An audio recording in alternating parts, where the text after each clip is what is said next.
The first name returned at dawn, not spoken in the temple, not recorded in the palace, spoken in the streets.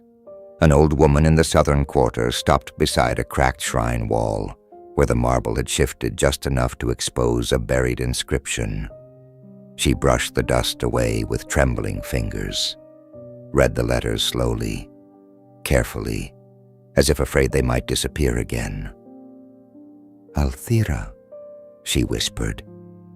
The name moved through the city faster than rumor, faster than doctrine, faster than correction, because names carry memory, and memory survives where scripture fails. Inside the temple archives, 3 scribes stopped writing at once. They had never seen the name before, yet all 3 recognized it immediately, not as history, as omission. The high priest did not, because he had never been allowed to. "The streets are speaking a false name," one attendant reported. "No," another corrected quietly. "They are speaking a missing one." Below the temple, Elira felt the name before she heard it. Not as sound, as recognition. Something inside the mark on her wrist responded, not burning, opening. "Vaelor," she said. "Yes." They found her. He did not ask which name she meant, because he already knew. "She did not vanish," he said. "She crossed." The words settled heavily between them. Crossed. Not sacrificed. Not lost. Not purified. Crossed. Above them. The king stood inside the palace archive chamber again. This time, with every sealed volume open, every forbidden ledger unrolled, every erased margin exposed to light. "There is a second record," a scholar whispered, hidden beneath the binding of a ceremonial treaty, pressed flat for centuries, deliberately concealed. The king read it aloud himself, because some truths must be spoken by rulers or not at all. The bearer survived contact. Silence followed. The ritual failed to terminate alignment. Another silence.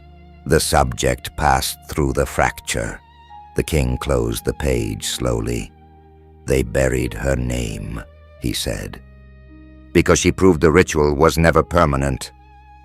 In the temple council chamber, the high priest heard the report moments later, and for the first time in his life. He struck the table with his hand. "That record is incomplete." "No," the messenger answered. "It is intact."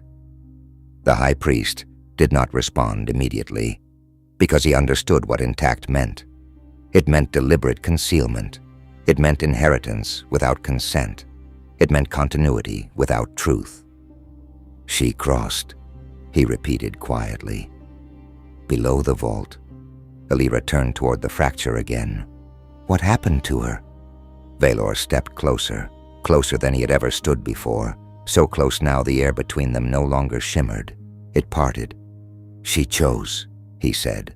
The answer unsettled her more than any warning had. "Chose what?" He lifted his hand again, not toward the barrier, toward her. "To stop standing where you are standing now."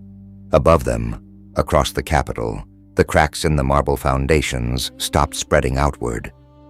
Instead, they began moving downward, toward the deeper layers of the city, toward older stone, toward older architecture buried beneath the kingdom itself. "They are aligning," one architect whispered inside the palace mapping chamber. "With what?" No one answered, because no one wanted to say it aloud.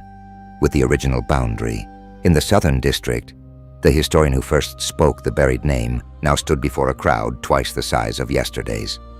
"They erased her," he said, "because she survived." "And if this one survives?" someone asked. He did not answer immediately, because everyone already knew the question was not theoretical anymore. Inside the temple, half the priesthood had stopped chanting entirely, not in rebellion, in uncertainty. The high priest stood alone before the ritual circle again, broken, split, changed.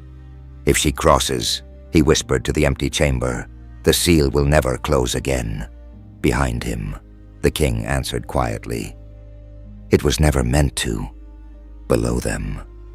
Elira stepped closer to the fracture than she ever had before. So close now.